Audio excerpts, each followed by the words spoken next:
Thank you for your patience this morning, man. How are you? I'm great. How are you? How was your workout? It's good. Just a little bike ride outside, 45 minutes. It was like 46 minutes, but just 45 minutes. Blasting a little bit of cardio, get a sweat on in the morning. I always have to work out before I sit down for like a reading session or a podcast or anything like that, because I'm very hyperactive. I'll move around too much. So I got to work out first so that I can sit. Totally makes sense. Totally makes sense. How are you today? How's your morning? Buddy, I woke up breathing and was able to, take in air in my lungs. So my day is phenomenal. I love that, dude. I used to, when I worked in a gym before, there was this one guy who was he was in his probably 70s, maybe early 80s. And he had, dude, first off, he had stomach cancer. And second off, he took a fall and broke his femur. And it took I don't know if it took too long to get it repaired or what it was, but he ended up getting an infection in the bone marrow because the bone was split. So this guy was hurting bad, right? And he's we were a few blocks away from Royal Columbian Hospital in New West. In New West, yeah.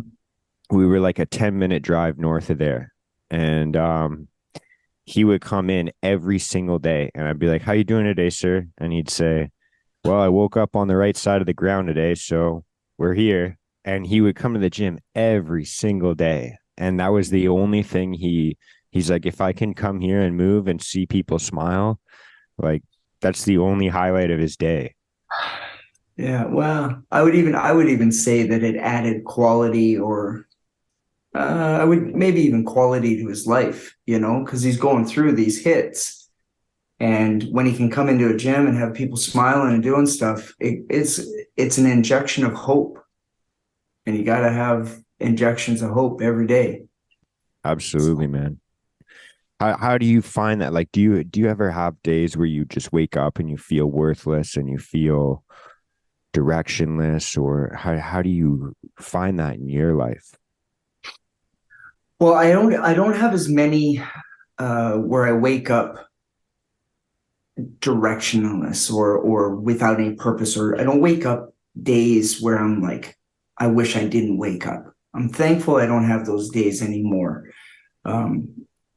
And I'll circle back to that in a second. However, I do have days where I'm like, what in the big Newton am I doing, man? What is, and because I've been really thankful that because I've dealt with all those dark days where you're comparing yourself to others and you're like, well, so-and-so did this and so-and-so's done that, and I'm not doing anything. I'm useless. Because of where I'm at now, when those moments start to come in, I'm able to resist them, call them as they are, which is bullshit, right? That's just a lie. And I think that if anybody's getting up where they wake up in the morning, they're like, why am I alive or whatever? This is where gratitude really is. If you can live in gratitude, you'll never have bad days. The hard part is believing in gratitude. When I talk to somebody, especially somebody younger, I'm like, look, man, just be happy that you're alive. Well, the key component to being young is taking everything for granted.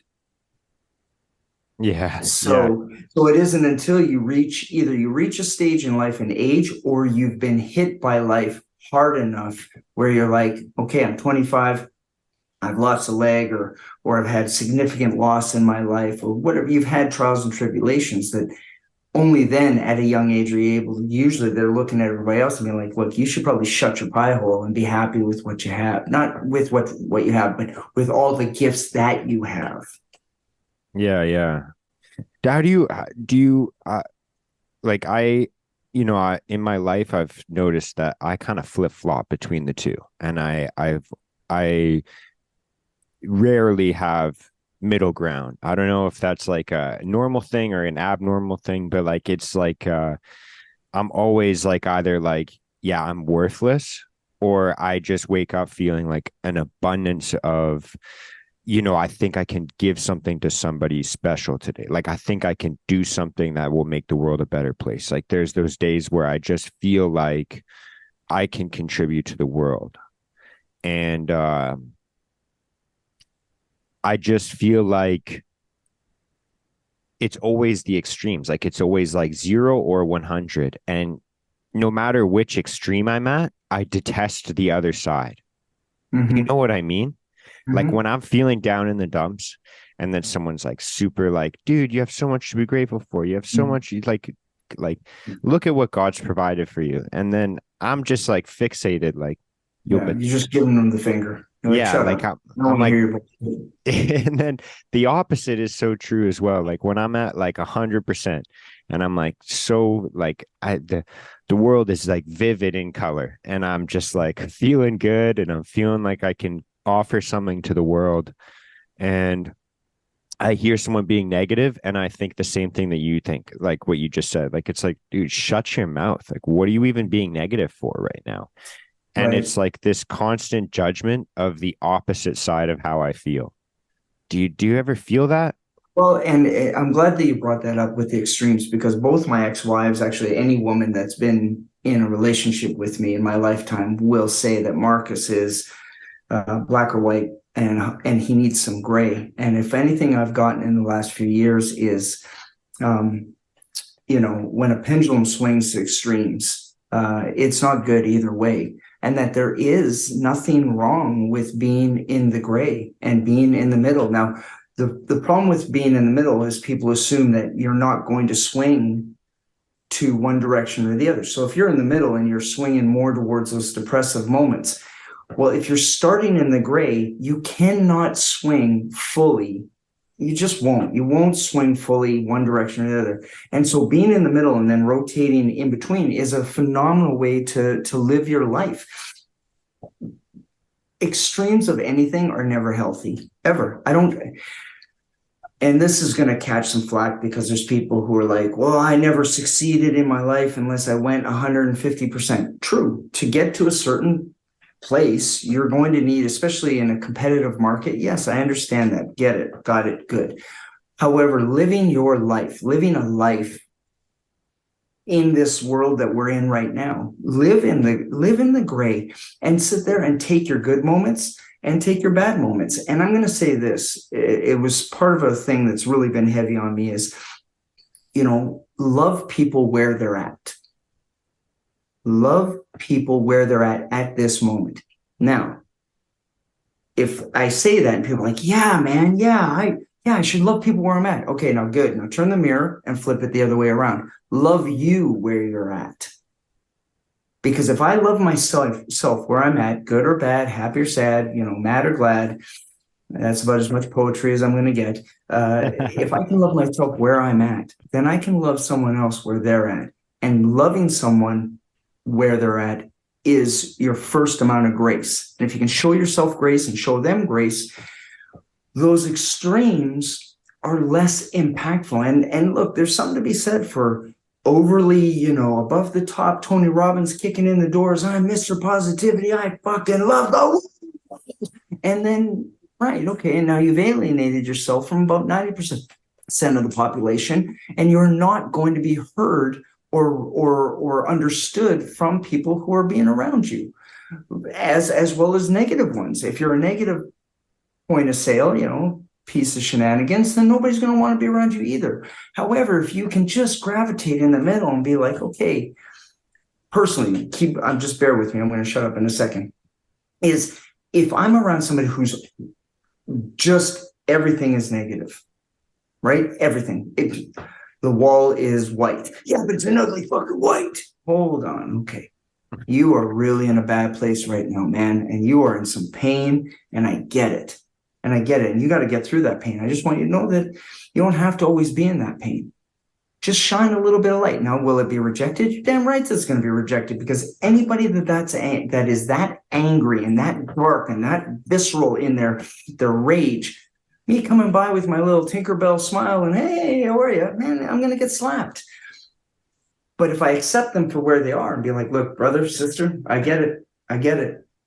And you try to circle in the waters a little bit, and they're just too choppy, and they're just in a bad place. You got to step away and be like, all right, cool. Listen, I'm here for you. Somebody overly like over the top, you're like, cool, man. I'm glad to see that you are so positive and radiant. Tell me 2 things that you really like about your life.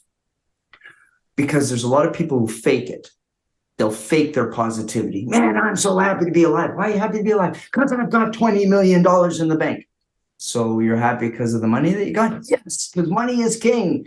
All right, well, we can see where that's going, right? So that middle ground, and really it just comes down to loving people where they're at.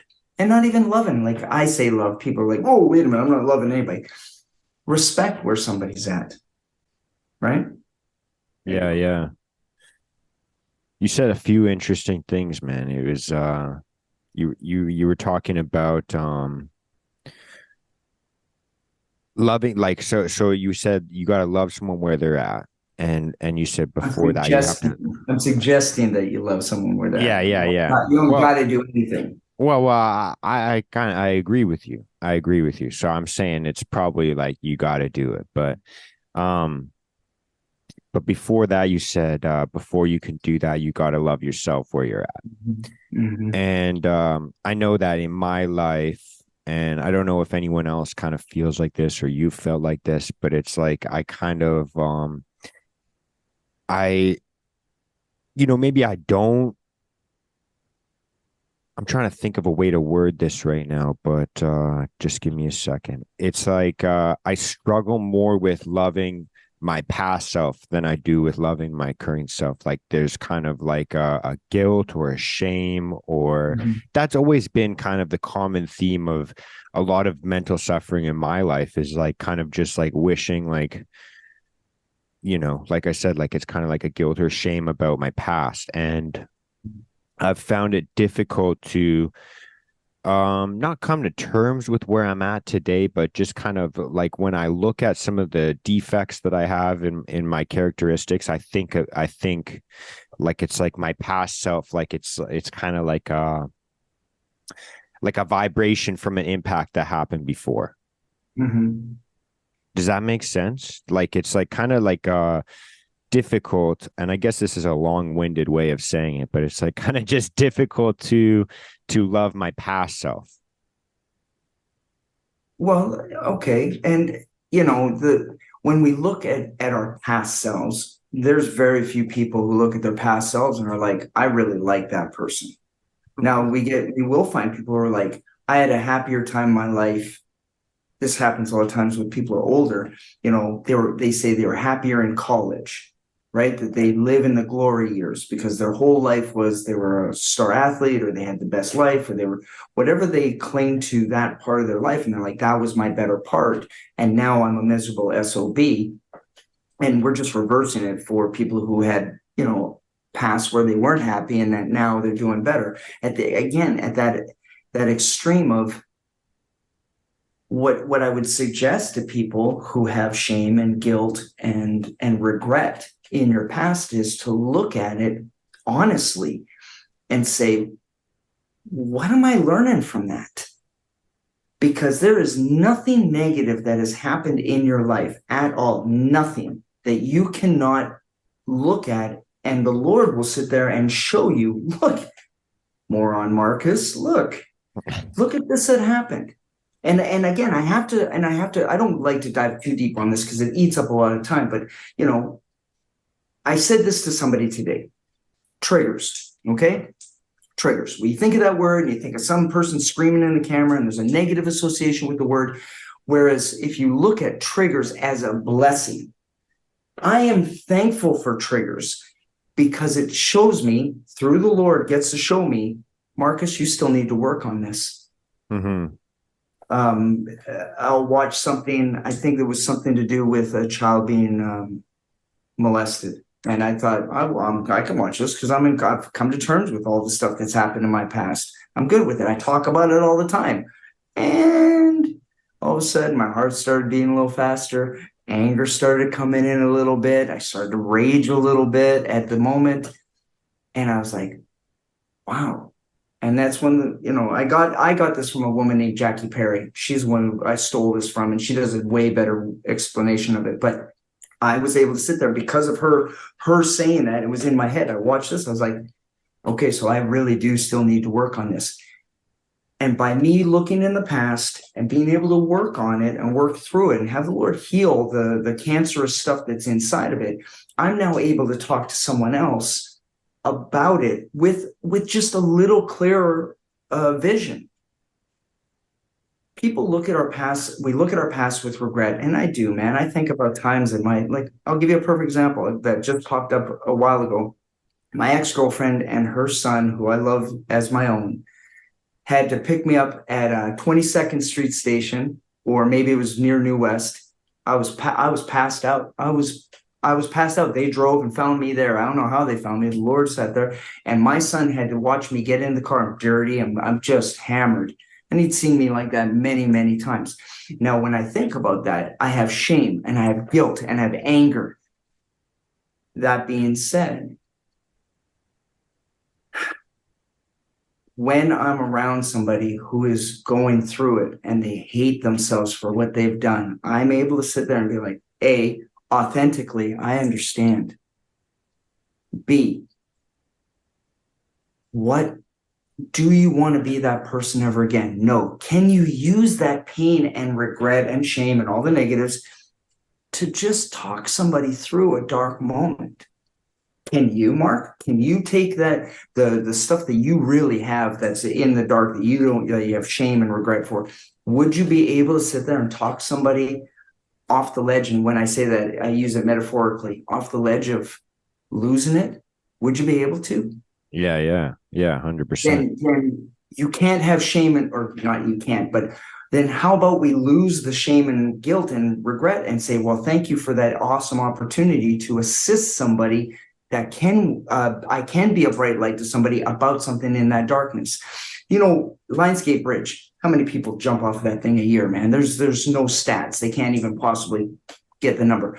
Now, if you walked by and you saw somebody and they were about to, a person who's never been dark would either walk by them, right? They're like, I'm not dealing with this shit. Or they would do something foolish, like try to grab them or something, as opposed to just being like, look, before you jump, first of all, I know what you're going through. Just give me 5 seconds. I just want to hear why you're jumping. Give me a good reason. Well, because whatever. I was going to make a joke, and there's no funny this, because whatever's serious to somebody may be a joke to me, but it's serious to them. Okay, well, cool. Okay, wow. Can you tell me a little bit more? More and more and more, get a little closer. Hey, before you jump, why don't you just come over here, give me a hug, whatever. I don't even know. I'm just spitballing. I can't pretend like I would say the words. I would only know at that moment, but I could only talk to that person because I have been on that bridge. I know the Lionsgate Bridge. I know the Burrard Street Bridge. I know a bunch of bridges that'll sit there, and you know what? It'd be real easy. Just woohoo. Mm. We have regret and shame because of our past, yet we can't see that it's a beautiful opportunity to be a teaching tool to teach us to help someone else in the dark, and maybe they can be a bright light for someone. Yeah, 100%. Dude, that hits so close to home with me. Dude, thank you for that. You're an amazing human being. I take compliments like a punch in the face, so I'll just say thank you. I love it, man. I love it. You're a very humble man. It's yeah, dude, I just want to say thank you for sharing that story. It's a good reminder to hear that other people have felt those same feelings of just like, fuck, well, how it's like, this is just so brutal. And I can't believe I did that. I can't believe I was doing that. I can't Hmm. believe I let that person that I love see me in such a way. Hmm. And then it's very humanizing to know that other people feel that and then can become people like you, man. Like it's very inspiring for me, man. I appreciate you a lot. Well, good. And I want to, and because as you were saying it, it just sparked this thought that, you know, the negative insurgency in life, like for those of you that don't have any faith and you're like, there is no God, okay, but there is a negative, you can speak negatively, you can think negatively, so everybody will be on the same page. So my negativity has a name, it's Satan. And he's sitting over there with his little popcorn, smiling, being like, uh-huh, you remember when you did that thing? Nobody will ever accept you for doing that thing. And at some point in time, this is why I say, and I say it to Christians as well, we may be forgiven, but there's got to be self forgiveness. Are you, and the big question is, are you the same person at this moment, this second right now, as you were at that moment that you did the thing, whatever the thing is? If the answer is yes, I am the same person, then stop what you're doing. I honestly had a little vanilla ice in my head for a second. Sorry, I am so old. All Uh, right, stop. Collaborating, listen, oh my goodness. Okay, so circle back, Marcus. But stop for a second and say, do you want to keep being that way? Obviously, you don't because you have guilt and shame. If you didn't have guilt and shame, you wouldn't want to change because you don't Mhm. think there's anything wrong with you. But if you do think that there's something wrong, then make the effort to make the change. Now, chances are you are not the same person. So if you're not the same person, when you look back, and I'm looking over at a wall, and I'm like, that Marcus that did those horrific things, because mine has, I got a few. When I look at the one that really steps out in my head, I am not the same Marcus that I was at that moment. And shame on me for bringing that guy into now when he has made such efforts to grow and alter and change. And the Lord's been able to work on me. But let's just keep it, I don't want to lose people because as soon as I start talking about the Lord, people kind of, oh, I'm tuning out, man. So just remember, if you were an asshole back then, and you're not an asshole now, well, then be thankful that you're not and look at the progression. And you know what? Yes, pat yourself on the back and be like, you know what? I am not the same piece of crap I was before. Excellent. Now, how do I get better? And that's, peeling layers and all that kind of crap. But when we can forgive ourselves for that moment, which is really just showing grace, if we can show ourselves grace for that time period that we were not so nice. And this, a lot of this, I go do this with parents, right? We've all, there's parents who are like, I can't believe I was this to my kid or whatever. Take a breath. You're not the same person. Have you ever noticed that grandparents, do you have grandparents? Yeah, I have one grandma. Okay. And is it your mom or your dad's? It's my mom's mom. Okay. So I'll bet you if you walked up to your mom and was like, hey, was grandma like this when she was your mom? And your mom would be like, no, no, she was not. Many times grandparents who don't act the same way as they did as parents, because that's a second bite at the apple. That's my second opportunity to make amends for all those mistakes. Now, I'm again extremes, right? Extremes is garbage. But if you can sit there and be like, ideally go to your kids and say, listen, I was a shitty parent. I didn't know any better. I know better now. So I'd like the opportunity to assist you in the raising of my grandchild and not really make amends because, the past is the past, but to change the outcome of whatever generational curse that you sat there and are passing on, just cut it and be like, you know what? I'm going to be that grandfather. I'm going to be the grandfather to your child because I wasn't the father that I was to you. And help me as you parent, help me be the best grandfather, grandmother, or whatever, aunt, uncle, whatever. Let me be the best one I can be. And ask for help. That's the biggest thing. I don't even know where all that came from. But at the end of the day, we need to ask for help. Lose your pride. Pride and ego is garbage. That is shit. Get rid of it and ask for help. Yeah, man.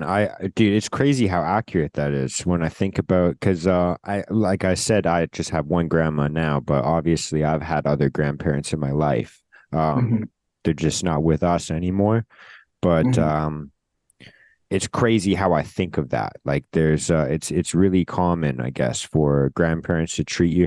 And then you sometimes you even hear your parents be like, yo, they never spoke to me like that. They never Hmm. they never Hmm. treated me like that. Like my yeah, it's so crazy. And it could just be like economically, like when your grandparents were kids or young and raising your parents, they Hmm. probably weren't in the same financial situation. I know like all my grandparents were like struggling to come here Of course. from other countries. And so Yeah. like it's like there were times where like my grandpa would be like, "All right, I'm gonna go to Canada and you guys stay here and I'm gonna find a job and establish myself and then you'll come back." Like there was, where he's probably not emotionally present for my mom's family, like he's probably not the greatest dad, but like Yeah. he's like literally working himself like to the bone Yep. to just provide like, hey, our Mhm. country sucks and we just got bombed by other countries. Like maybe we should just go somewhere else. And Yeah. then he's like on blind faith, just sacrifices everything and like, I'm gonna go to another country. I'll get you. And then like the whole time, the rest of the family's like, this guy's never around. He's not even on the same continent as us. Like he Yeah. doesn't care how we feel. He doesn't provide us food and then, when we're kids, he's around, he's giving us gifts. And it's like, Yeah. it's Yeah. just completely different circumstances, but our own perception allows us to. I was thinking about this earlier when you were talking about kind of I can't remember exactly how you worded it, but and you said you want to stay away from using words like God and the devil, but I Well, I don't. I I hold on. like those I words. don't want to. I just don't want your viewers to be like, To right. "Oh my good, he's beating me over the head with the Bible." My faith, you know my faith. Yeah, My yeah, faith yeah. is strong, and I believe in the Lord Jesus. And I believe that I wouldn't have like if anybody's getting anything out of this, they're like, "Wow, man, Marcus is kind of like how he's saying." Well, it's not me speaking those words, Yeah. right? I'm not. I'm speaking the truth because, and before I got on this thing, I said, Lord, think through my mind and speak through my vocal cords. All of you, none of me. You speak my words. Now, I'm not trying to downplay it, but I don't want to also lose anybody because their church hurt or their parents were shitty Mhm. with their religion and their laws. And so I want to speak the word of God. I want to sit there and grab people by the throat and be like, listen, there's hope. There's hope. All you got to do is just say, look, I need help, Mhm. right? I can't do this alone. I Mhm. tried, right? So sorry, Yeah. I totally cut you off on that. And so I'm rejecting that when I said I don't want to say so much about God. I'm taking I that think back. I yeah, Yes. no, I think I worded it wrong. I think you were more elegant with it just by saying you don't want to push people away, but I think we're safe with that. I don't think we're in any risk of that. I think a lot of people that would listen either believe and they believe in God, they're Christians, or they're another faith, or at the very least, I'm sure they could pull out the same like metaphors and think, oh, I don't Yeah. believe in a God, but I can see how this concept works. I Yeah. And trust at the that. end of the day, people have positive and negative thoughts. Like that's the bottom line. Like no matter what your belief system is, everybody knows there's positive, there's negative, there's good, there's bad, there's right and wrong. Everybody has it. Yeah. You were Well, I saying was something before I jumped all over you. no, no, no. I was gonna say I think I brought this book up last time when we spoke about it, but it's such an important book to me. The Outwitting the Devil. I think I spoke Yep. about that Napoleon last Hill. time. But ever since I read that book, man, I realized that the devil is the greatest propagandist. And what I mean by that is like you could see it in our media now today from Oh, yeah. little insignificant events like some like parent teacher conference in like another country in another state, another province, you people you Mhm. never meet, and it's like a super insignificant event, yet we'll like yell at our family members over it. Mhm. And then there's all the other like super significant events, obviously, Mhm. like going on in the world. There's Yeah. too many to even talk about right now, but I'm sure that Right. we all have the common ones on our mind. And Yeah. it's like, no matter what, whether it's a real crisis or a fake made up crisis or a real Mhm. crisis that someone else has made, like there's gonna be somebody that's gonna spin it in a way Oh, yeah. to draw an emotional response from us. Yes. And and the exact same way that the propaganda worked in World War II and World War One and now Mhm. to this day, like Mhm. all of that, like that's human made. Yep, But the of devil course. is the ultimate propagandist because he can get inside here and he can see Yeah, everything you can see, he can feel everything you can feel, and yeah. then just spin it in a way where no matter what, if you're willing to listen to him, you're just gonna see the world and view the world and feel the world in this, like it's like you've got like a different lens over your eyes Well, and and you know, different. and yeah, and the whole, and we need to make sure that, you know, first of all, I'm only going to speak for me. I am in this world. I'm not of this world. Now, does the enemy have power over me? No. He can sit there. He can distract me. He can. The biggest one is suggestion into my ears or into my thoughts. He cannot go into my heart. So before anybody starts being like, the devil's in me, you know, he has no power. Okay. We give him the power. He Mhm. is under us. All our division on this planet, all of our social media distractions, all of our media distractions, depends on where you get your information. They're suggestions to cause a rift between us. Now, we have had this rift forever. Coke, Pepsi, Big Mac Whopper, black and white, Chevy or Ford. Yeah. yeah, it doesn't matter. There's always going to be division because people feel that they got to pick one. Look at the amount of people that fight about a fucking Chevy or a Ford or, you know, like those are garbage cars. Okay, hold on a second. Now, here's something to think about. Are you thankful and grateful you got a car? Oh, yeah, shut up. I like Big Macs. I like Whoppers. Hold on a second. You can afford a Big Mac or a Whopper? Huh. Maybe you should shut up now. So whenever somebody's going in and using a division, especially when it comes to race or color, I'm going to say the same thing over and over again. Everybody bleeds shit and cries the same. You're not special.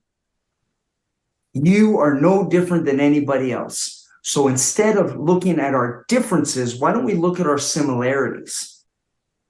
And that's that whole black, that's where, honestly, that's where that extreme, the extreme is the enemy's playground. I love those extremes, he says, because you know what? That means you're emotionally all over the place. You know where Jesus is? Right in the middle. He's like, listen, I got you. Okay. You go too far over to that direction. I got you. I'm grabbing you by your britches and I'm pulling you back in. Give me a big old gaunch wedgie. Do you know Canadians are the only ones who use gaunch? You might not even know what gaunch is. Yeah, Or yeah. okay. Or if I'm swinging that too far over, Jesus over here saying, no, no, no, I got you. I got you. I got you. Because we're just children. I had a conversation with somebody not an hour ago about the fact that no matter whether you're 80 or 8, we all act like little children. And God's over there like, here we go. All right, time for you to need a little bit of a reminder of where you are in the food chain and why you are the blessing that you are. Even, and this is a hard pill for a lot of people to swallow, is I need to forgive my enemies. Do you know how hard that is? Oh Do you yeah. know how difficult that is for me to sit there and say, hey, if my enemy comes to me and says, I welcome Jesus as my Lord and Savior, then you know what? I say, okay. And that is a really hard pill for me to sit there and say aloud. Not that I don't believe it, but that immediately I start to sit there and be like, well, they don't really mean it. Well, how do I know they didn't mean it? People probably thought I didn't mean it when I gave my life to Christ.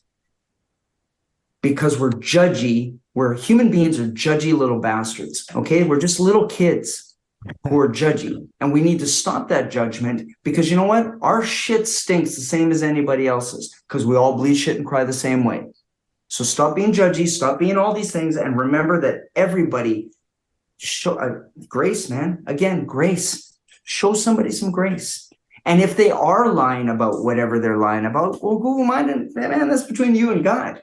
He'll sort that shit out. We just keep sticking our nose in business that's not ours. Is that God's job? Yep. Okay. Yeah, Is yeah. God going to use me on this? Maybe. Is he? Nope, he's not. Okay, get stepping. Anyways, I just went off on the deep end on that one. I don't even know where that came from, brother. Sorry. No, no, I love it, man. It first off reminded me of the song by Outkast, the Roses. Mm-hmm. Yeah, the lyrics Yeah, of that song, man. But yeah, um, yeah. no, dude, I really I like where you're going with that because it first off, it just puts into perspective of just like one thing that it was a revolutionary like epiphany for me is realizing that it's not my duty to judge. It's not me who gets to judge. Mm-hmm. And it maybe that sounds very simple to a lot of people, especially if you've been in faith for a long time, but it's really only been a couple years that I've been diving into my own faith. And Mm-hmm. one that was one of the biggest epiphanies is like, I don't have any right to judge people, but I also don't have the responsibility. Like it's a big burden to have to judge everybody and judge yourself and judge every and when I heard, that lesson, I guess, and started to understand it, it's kind of like a weight taken off your shoulders of like, It should be, I yeah. don't have to understand everybody. I don't have to judge everybody. I don't have to judge myself. Like there's someone else who's going to do that. And Yeah. so like my job is very simple when you cut out all that responsibility and burden of judging.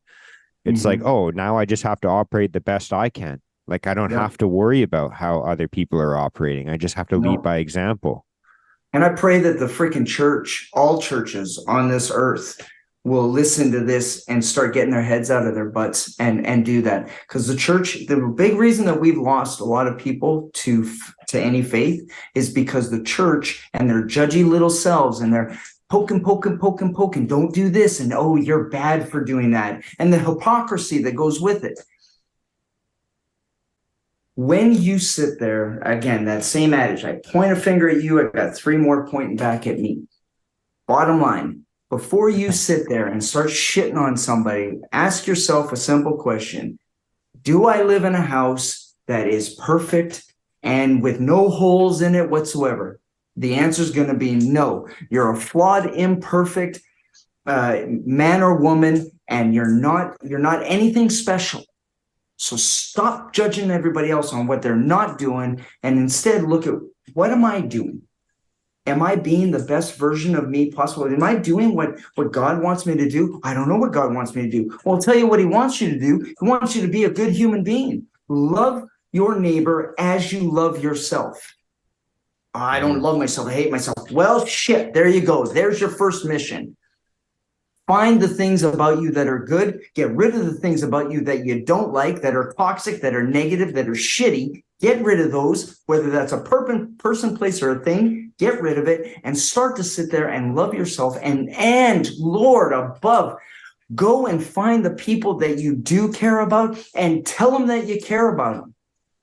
There's Mm-hmm. nothing worse than being on a deathbed and seeing it. I wish I coulda, woulda, shoulda, didn't. Fuck that. You have the power within you. With technology being the way it is, go. You see those messages I send. I don't want Mark to ever sit there and think for a second, does Marcus actually care about me? Well, shit, he sends me messages. When I'm gone, I'm not going to be here for, I don't know how much longer I'm going to be here. I don't want anybody that I know to ever think, well, I don't know how Marcus felt about me. I want them to know. I want them to sit there and be like, well, I know one thing. The water's wet, the sky is blue, and Marcus sure did like me. Yeah, I love that, And man. that's within our control. There's very few things that are within our control, but that's one of them. Go and tell the people that you love them. Trust me, they want to hear it. And if they reject it, if they're like, well, fuck you, then it's not about you, brothers and sisters. It's about them. And you can only plant seeds the best you can. Woo. Yeah. Dude, I love that. Every time you talk, there's like four other things that you say where I'm like, I love that.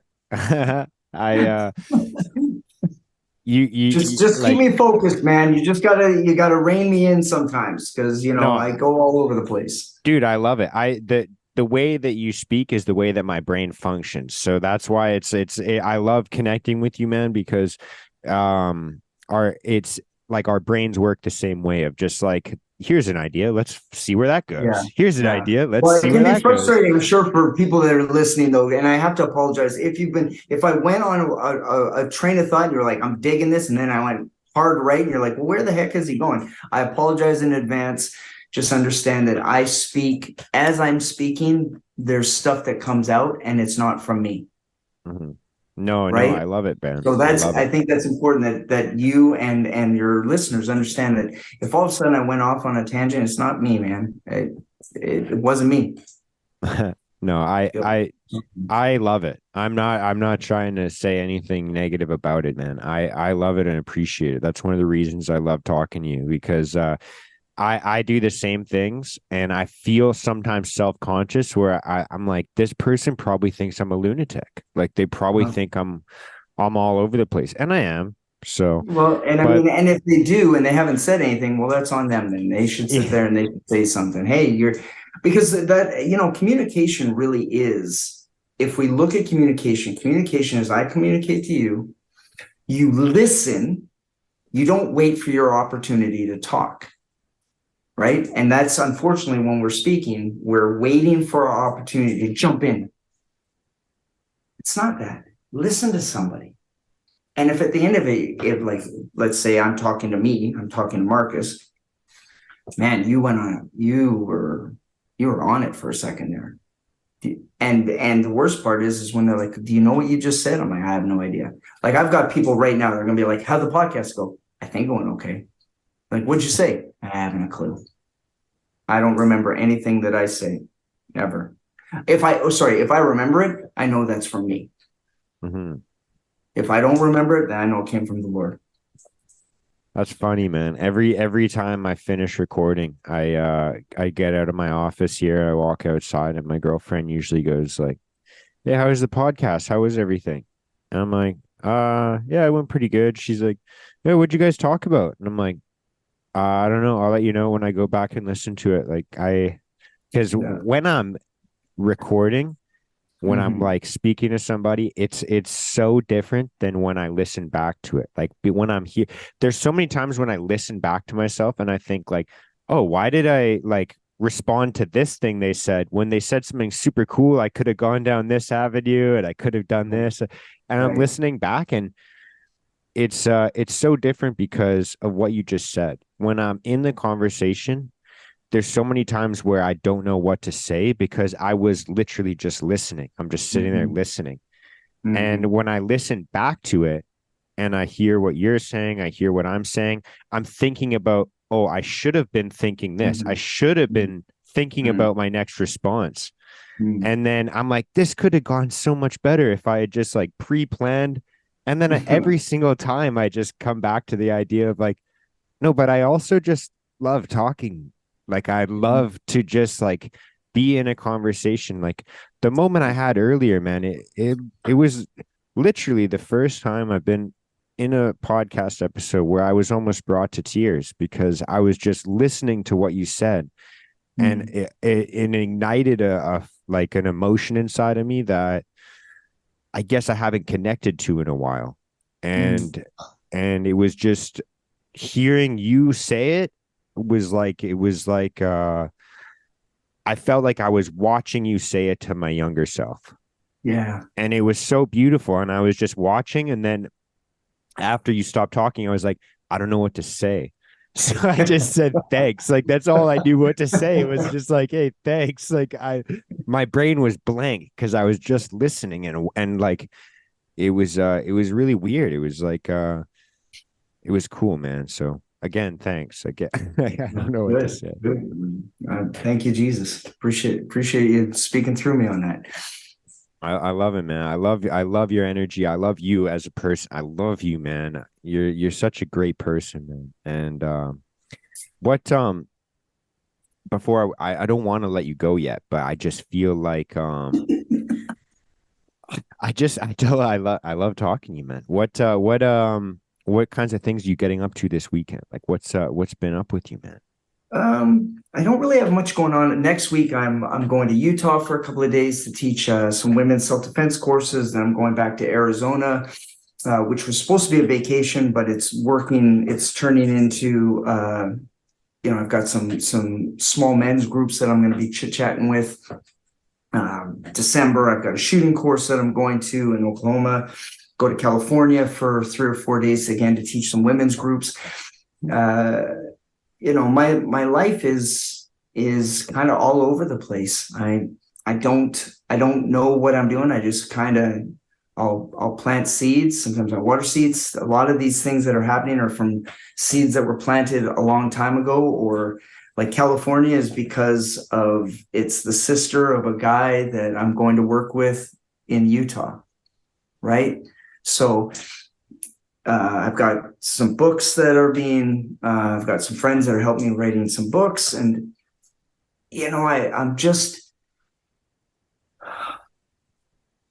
I am working diligently to just live the life on the path that God has for me. I say it every single day, Lord, just let me walk down the path you've already set out. If possible, I'd love to not have any detours. Unless that detour is going to get me closer to that path, then it's not a detour because it's a part of your path. I don't want any more detours. I've done enough detours. I know about detours, man. I made a post, and it's funny, social media, right? Like I laugh at the stuff that I don't think is going to get any likes or whatever bullshit numbers. They end up going, crazy. But the things I think, oh man, the world's going to love this. I get nothing. And what's been big is this yielding heart. I want to yield my heart, because a yield sign is pause, allow traffic to go, and then move forward. Well, I'm yielding my heart to God. God goes first, and I follow God's lead. And for those listening where you're like, I feel lost, man. I am lost. I have no direction. I am literally like a hamster spinning its wheels. Or worse, 2 hamsters going in 2 different directions, and the wheels just spinning all over the place. And then the hamsters like this. I'm going to say this. Take a breath, huge breath, and just say, help me. Just say, help me. Help me. Now, I would love for you to sit there and say, Lord, help me. I would love for you to say, God, help me. I would love for you to say, Jesus, help me. But just say, help me. And open your heart to whatever's going to happen, because most of the time we choke ourselves from moving forward. We stop ourselves. Well, maybe I should go and give this a shot. And then no, you can't do this. Remember when you tried that before and you failed a million times? You suck at doing that. Don't do that. That's stupid. Don't do a podcast, because everybody's got podcasts. Don't write a book. There's a million books on them. Don't sit there and help somebody across the street. They'll probably tell you to fuck off. I'm telling you right now, to anybody who's listening, ask for help. And walk in a direction. And if it doesn't feel good, not feel good in your head, but in your heart doesn't feel good, then go a different direction. The only time that we can't go forward in a direction, forward progress, is when we're dead. So give it a shot. And whether if you're 50 listening to this, or you're 20, or you're 15, or you're 92, if you can take a breath. And hear me on this. Really, hear me on this. You took a breath, you're still alive. If you're still alive, you can go and do something. In this day and age, there's nothing that's impossible. Nothing. With technology being the way that it is, there's nothing impossible. So don't allow the enemy, the negative insurgency, to whisper in your ear, you can't do that. You're too fat. You're too slow. You're too. Fuck off. You're not welcome here.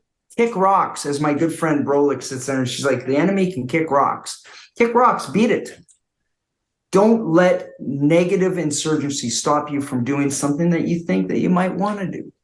And failing, I'm going to just end on this real quick, or I'm going to stop my talking anyways, is failing is not a bad thing. Failing's a good thing. We want to fail. If I fail at 10 things and I try the 11th thing, I don't fail at that, well, I know for sure that 11th thing is what I'm supposed to do.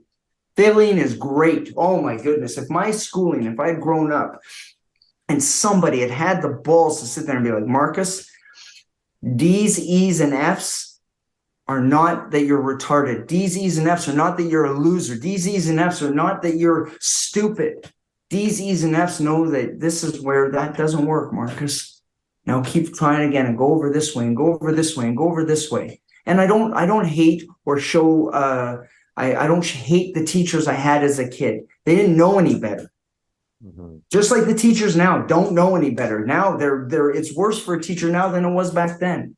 Oh, yeah. So if you're listening to this and you think you suck at something and you've tried it and you did suck at it, well, then move on to something else. And now I'm done. No, I love that, man.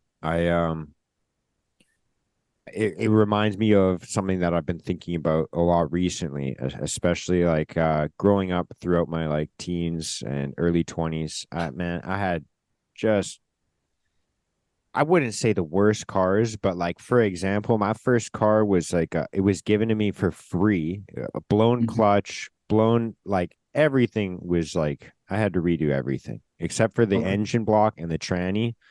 Like we're talking starter had to be redone, alternator, clutch, flywheel, everything. Did you know how to do all those things? Oh, hell no, dude. It was YouTube University, and I'm blessed to have a mechanically inclined father. So it was like amen to that. He basically said to me, he's like, if you buy the parts, I'll show you how to put them in. Beautiful. And so like the reason I bring this up is like I've been thinking about this concept a lot recently. How those negative emotions, those negative feelings, those negative times in our lives are like engine lights or like service lights.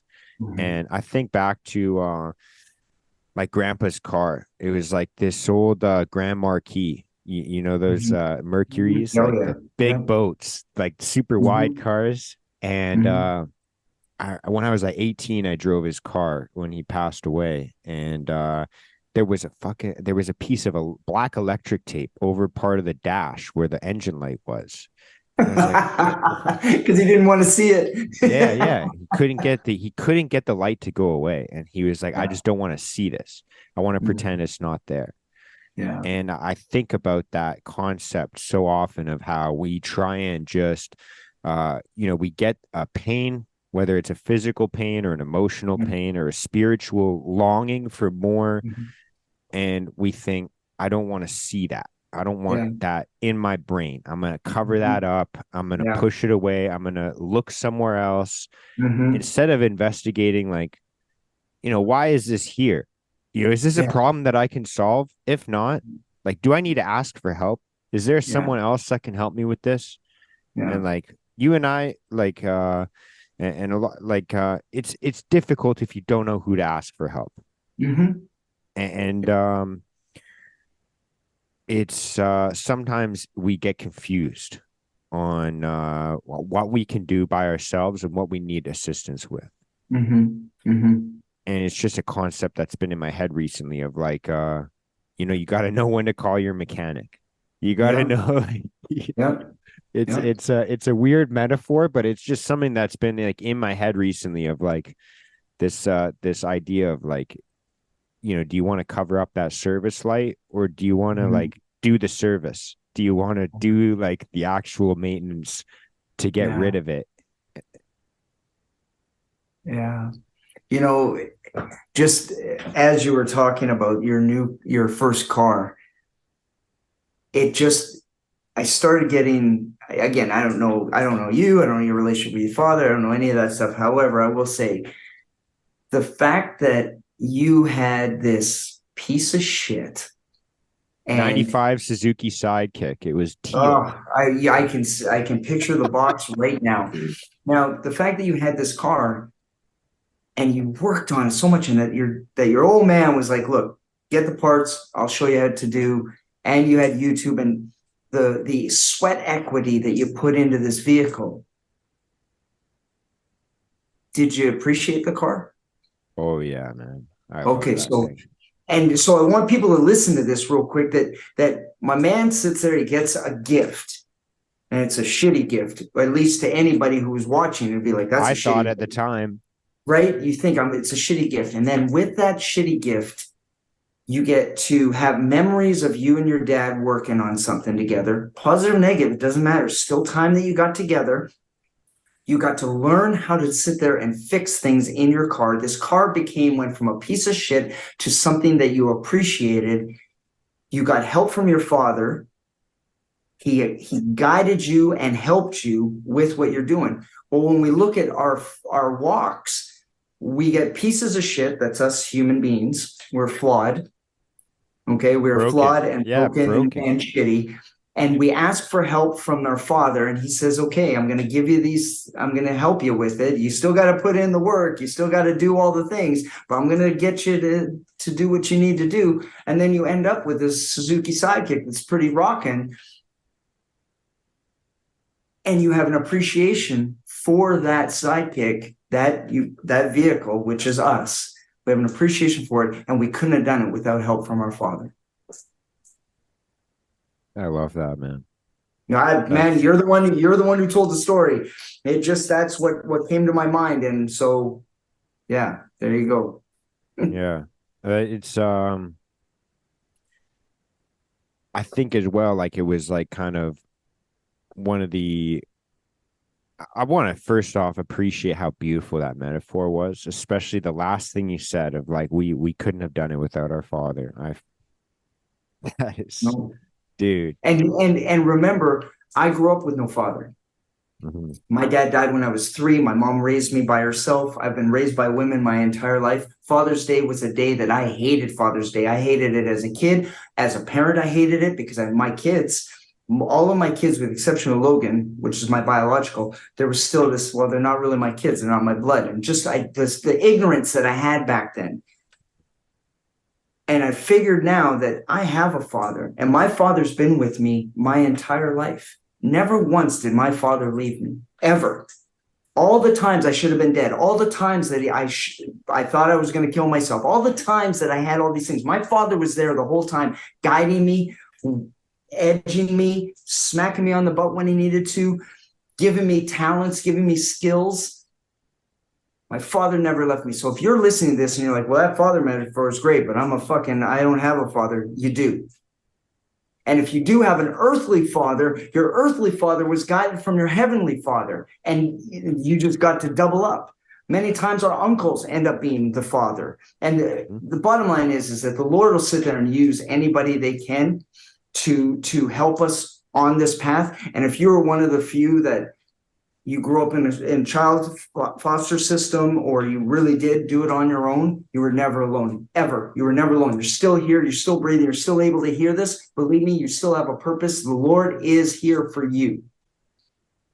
I love that, man. I love that. And I love it a lot because one of the things I was thinking about during my workout today is everybody that I love in my life, everybody that I hold dear, my parents, like, every mentor I've had, everybody that I look up to that inspires me is because they have qualities that I'm thankful for in the Lord. Yep. Like the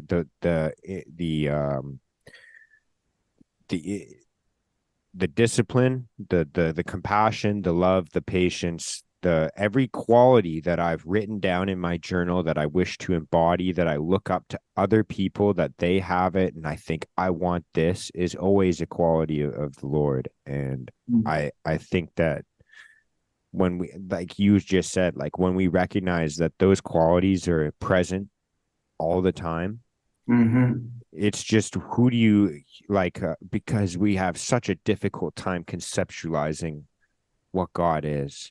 We forget, like we humanize those things, and it's ridiculous.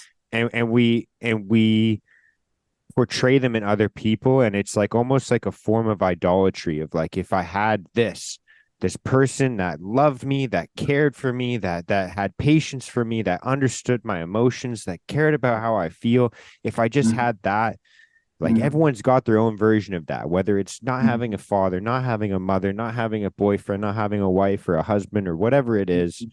And it's like, it's because we're humanizing those qualities. And it's like, no, you already have somebody that has all of that. Yeah, Like it's true. It's very it's true.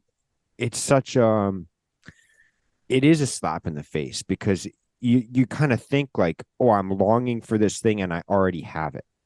Yeah, yeah. But that's the human being. We're never happy. Like if I only lost 20 pounds, if I only had $20,000 in the bank, if my car was only better, if as soon as you put if before something already, and again, that's comparison, right? If I had this, I'd be happy. If I did this, I'd be happy. The truth is you need to find your happiness within. And the true happiness from within is living in gratitude for what you have. It's not if I had lost 20 pounds.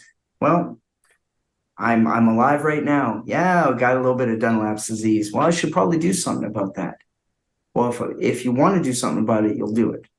But being happy with who you are inside, you'll be less likely to be that person who says, if I had. It's all bullshit. If I had is just the enemy whispering in your ear. You're not happy with what you got because you don't appreciate what you got. Well, look at what Mark has. He's got that Suzuki sidekick. You don't got no sidekick. You got a fucking bicycle. It reminds me of a cartoon where there's a cartoon that shows one person driving next to another person and saying, I wish I had that car. And then the person in that car that said, I wish I had that car, bear with me for a second, it's a visual, is next to a guy with a bike. And the guy on the bike says, I wish I had that guy's car. And the guy on the bike is next to the guy walking on the street. And the guy on the street's looking at the guy on the bike and says, I wish I could ride that bike. And the guy walking on the street, you look up and there's a kid in a wheelchair saying, I wish I could walk. Everybody says, if I wish, I wish, I wish, I wish. Fuck off. Enjoy what you have. Appreciate what you have because what you have is a gift. Make the most of the gift that you have because it is a gift. It was given to you. You didn't earn it. Just be thankful for what you have and aspire to do the best you can with what you have. Yeah. Yeah. That's a very it's a very like stoic way of looking at it as well. That's like it reminds me of meditations. Marcus Aurelius, Marcus Aurelius. Yeah. he talks about what you have, like don't put value in what you have because you could lose it. It can be taken from you just as easily as it was given to you. And Mm-hmm. your past self would probably be envious of what you have now.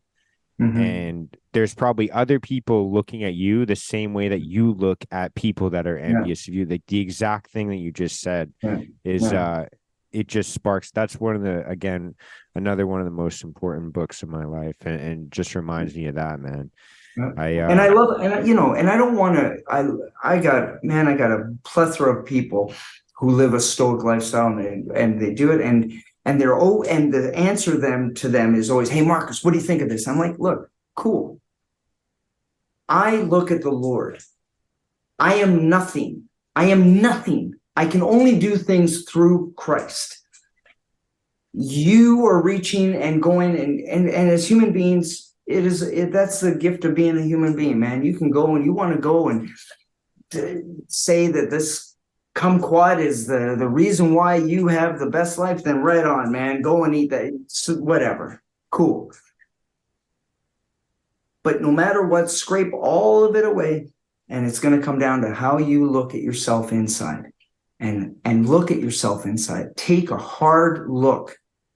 Find the things that you truly need to work on and work on those things. And if reading Marcus Aurelius's meditations or fucking Chinese restaurant menu and you're like, wow, and find your inspiration, whatever, look at it and look hard at yourself and make yourself the best version of you. Me, I am flawed. I am imperfect, and I'm thankful that God shows me the grace and patience and mercy that he does because I don't deserve it. And that's why it's a gift. And so whenever somebody's like, Marcus, wow, I really like how you are, man, it ain't me. It ain't me. Because if it was on me, believe me, you wouldn't like what I had to say. love that, man. Yeah. I agree with you. It's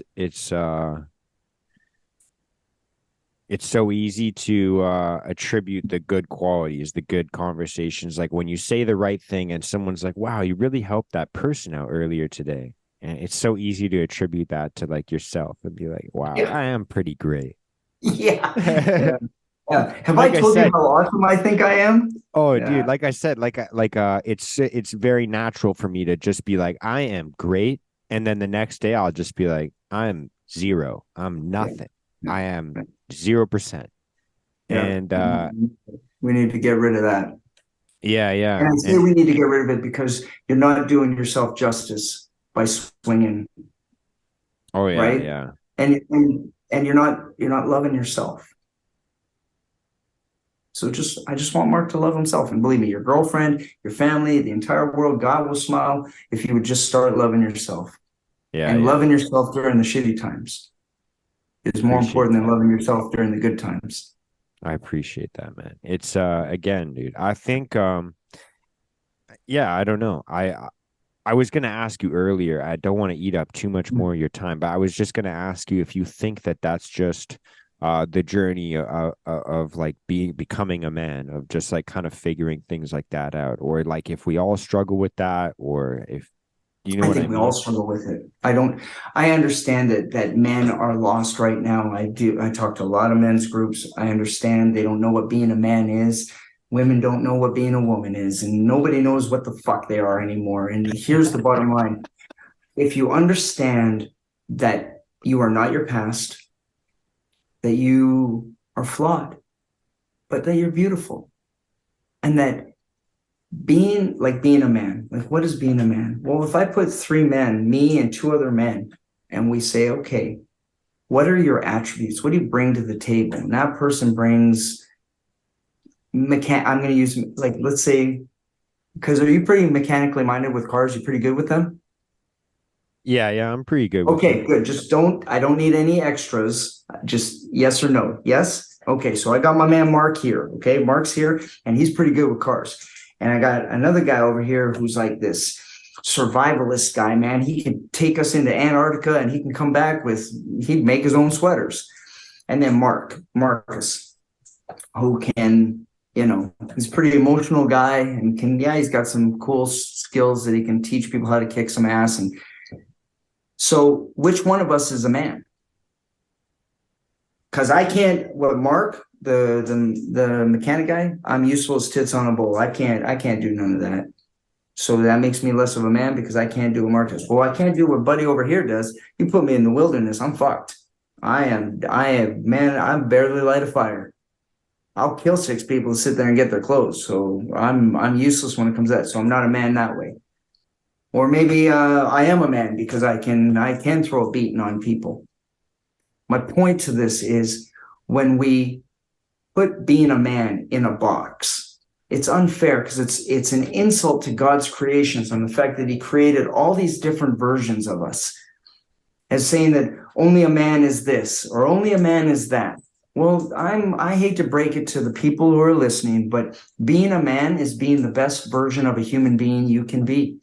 And if you're a man, then be the best version of that man and being whatever that is, whatever your attributes, whatever the gifts God gave you, use them, make the best of it. And that's being a good human being is hard enough on this planet. Then all of a sudden now I got to not just be a good human being, but I got to be a good man human being, or I got to be a good woman human being.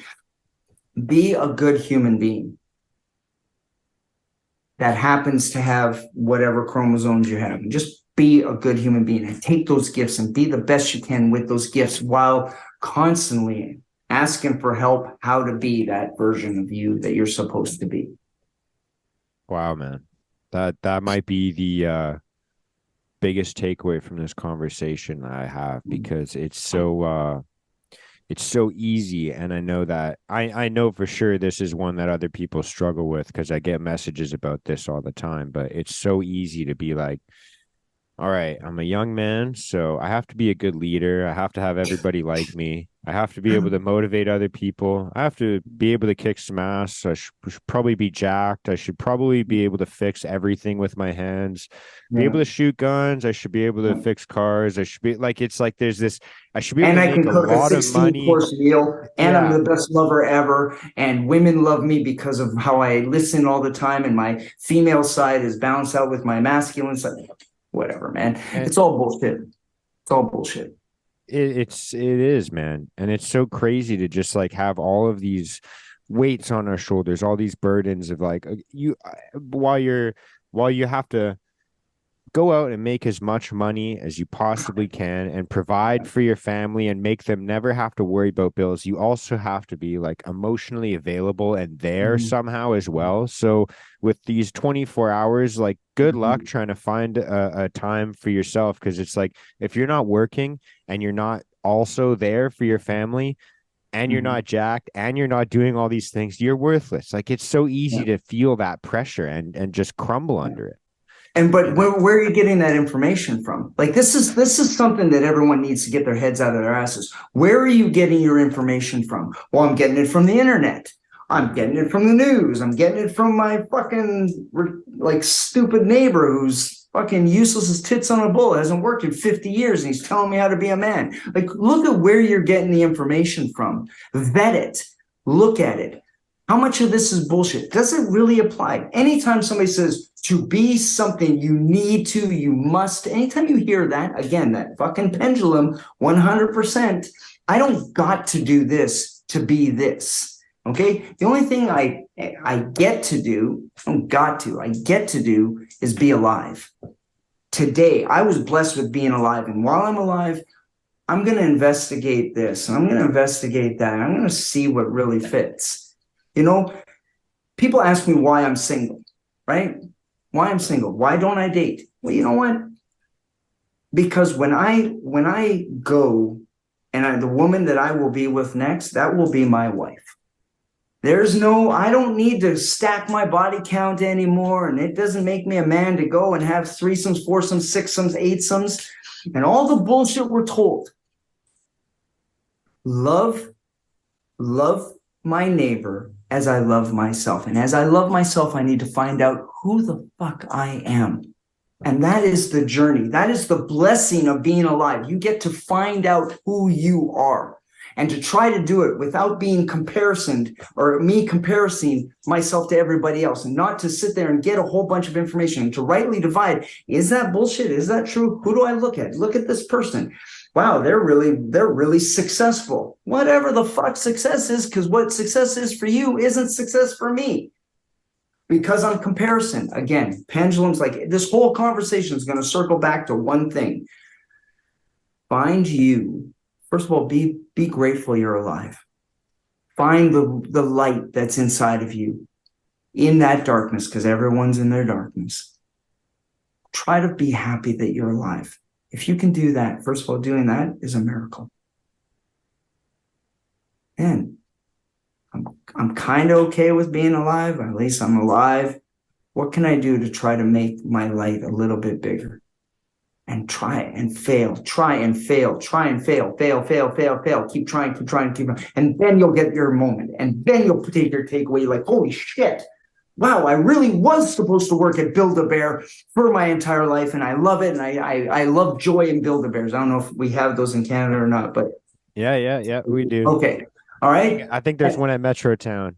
There we go. Metrotown. There is one in Metrotown. At least there was 20 years ago. So if I'm a manager of Build-A-Bear and I'm happier than a pig and shit and I'm adding quality to somebody's life, who's to tell me that I'm not doing it? If it is what I am, and from Build-A-Bear, being a manager of Build-A-Bear, I spawn off onto some other things.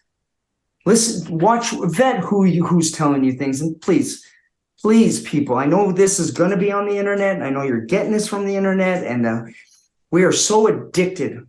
Okay, Lord, just. Approval addiction is the worst addiction we have on this planet. I am guilty of it. I work diligently to not have it, but approval addiction, and we have it with the social media, and it is the devil's playground. The only one that I care that I should give a shit about opinions is God's. Everybody else don't matter. And if you can get to a place where you only want God's opinion and only God's opinion, and you don't care about other people's opinion, believe me, whatever your age is, you have reached a point of growth that is unmistakably Mount Everest. approval addiction is a real thing, man. And just and I work, and before anybody's like, well, what about you, Marcus? I am guilty of it and flawed on it. And I work diligently to try not to have approval addiction and to care what everybody's thinking about what. Don't read the fucking comments. That is the number one thing that successful quotations people tell me every single time. Marcus, post something and then leave it alone. Don't look at don't even read the comments. Don't. And it's the best advice ever. Don't read the comments. Don't. Well, how am I supposed to engage with you're not. It's social media. It's fake. It doesn't real. It's not real. Yeah. No, I 100% align with that, man. I took it, yeah, I took it upon myself like over just a little bit over a year ago to adopt the what I and I didn't come up with this. I think it was Joe Rogan that I heard it on, where it's like the post and ghost. Like it's Yes. just like post your stuff, and Yep. then other than people that are like messaging me, whether it's a close friend of mine or like someone reaching out for help or they just want to talk and whatever Mm-hmm. it is, I'm all ears. But like I have all my notifications off on my phone. Mm-hmm. If you need me, Yep. you can call me or text me, and even Yep. text messages, as you know, I'm Mm-hmm. like, I'll reply to this tomorrow morning. Like I'm Yep. focused right now. So like Beautiful. really the only way you can urgently get a hold of me is like you call my cell. And other than Yep. that, Yep. like I don't go on social media to interact. Like I just go to post my stuff, Yep. share my bit of light and positivity that I can, Mm-hmm. and hope that it's falls on Amen. receiving ears. Like that's all I can Amen. possibly Good. do. And Good. it's yeah, one of the things I was thinking about earlier, I couldn't I didn't remember to say it, but you were talking about just like the judgment of ourselves and the judgment of others, and it just reminded me of like the take the log out of your own eye before worrying Yep. about the sliver in your brother's, and Yep. it's like Straight up facts. Yep. Let it go. it's yeah, it's powerful, man. I gotta say thank you so much, dude, for this conversation. As you can see, that window I opened earlier, I got the sun shining in on me now. I love it. You That's brought the beautiful. sun to me, man. You Absolutely. I'm really thankful for you, man. And I don't want to take up too much more of your time, but I just I really want to thank you for those couple things that you spoke about. Like I said, the biggest takeaway for me was just kind of talking about the expectation that we have of like as a man or as a woman or Mm-hmm. as a whatever box I fit into, I have to fit all this criteria, and it's Yeah. like we're making that criteria up. Like Yeah. Yeah. it's so powerful, man. So I gotta say thank you for Glad, that I'm because glad that there's was some a takeaways. huge that was the biggest one for me, man. I know when I listen back, I'll be like, oh, I should have talked about that thing, but Yeah. that was the one thing that really touched my heart, man. Good. Good. Then the conversation was a success then. Oh, dude, it was a success because you made me laugh within the first couple minutes, dude. I woke up this morning and I was like, I have a fuck you energy about me today, and I had to go out for a little bike ride, and then after the bike ride, I feel like exercising. I always take like any of my anger or my Mhm. angst or anything like that is when I'm exercising and processing those emotions and things, Mhm. I get into almost like a melancholy feeling after of Mhm. like, oh, this is actually probably sadness or insecurity or whatever it could Mhm. be. Yeah. And then so that was kind of almost not the energy I was bringing into this in the beginning, but once you made me laugh, I was like, all right, we're cooking with gas now. Like I'm back. Yeah. Like, once you put a smile on my face, I was like, oh, I'm back in action now. So Yeah. thank you, man. I Good. appreciate you. Good. Good. Well, I love you and I think you're awesome. I'm proud of you. I think you're kicking ass and taking names. Hell yeah, man. You as well, brother. Dude, just hearing about what you got planned in the next couple months, I'm like, man, I gotta up my game. Like that's so sick, dude. Like that is so cool. Wow. Now, again, just bear with me. And this is going to seem like a slap. It's not. You don't have to up your game because whatever you're doing, you're going to do. Don't compare me with you because what Mm. you're doing, all the stuff you got going on is fantastic. It really is. And everything seems sexy when you look across, right? Like, again, what's that? Grass is always greener because we never water our own grass, right? We're always wanting to bang the other guy's girlfriend, but we're not sitting there looking at the girl that we have that stuck it out with us and nurturing that and loving her, or whatever the analogy you want to be. Mark, you're kicking ass. You're doing fantastic. And you were able to take a negative moment, acknowledge it, go do some working out or whatever, and turn your frown upside down. There's hundreds of thousands of people who I'm praying will hear something about a guy. What their biggest takeaway should be, not my words, but the fact that Mark sat there and was not feeling it this morning and knew that if he went and did this, in this case, it was a bike ride or a workout or whatever, but know if he did that dopamine was enough to sit there and alter the lie of negativity that was going on in his head. That should be the takeaway that people get. That you, regular dude, just like me and anybody else, changed the lie that was being whispered in his ear. And I'm proud of you, man. The enemy can kick rocks because he ain't got no power over my boy Mark. Nope. Lord's protecting him. Yeah, man. So, thank you. And yeah, I'm sorry if I brought like a little bit of negative energy or you anything. You didn't bring shit, except you brought